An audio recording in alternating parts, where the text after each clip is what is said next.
Hi, my name is Gordon Stack, and I'm a technical specialist here with RioSense. Today, I'm going to show you how to properly replace and refill the solvents on the Initium system. First thing that you want to do is make sure that there's no current job running. The instrument can still be turned on, but if it's in the middle of a job and you go to replace the solvents, they are driven by positive pressure, and that could cause an instrument error or cause the chip to not be fully cleaned out.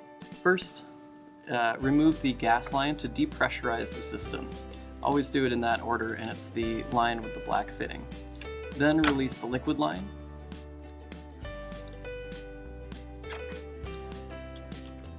And then go to refill your solvent.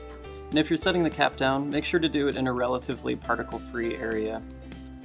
Once you replace your solvent, gently put it back on the instrument onto the holder. There are weight sensors in here that could be potentially damaged. Rescrew in the solvent lines. And the order doesn't matter on the way on replacing them. Dude, you're taking forever.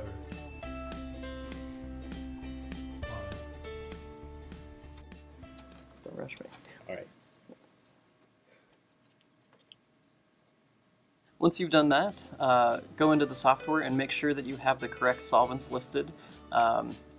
In this case, we're doing a standard method where we have AQUET, IPA, and heptane.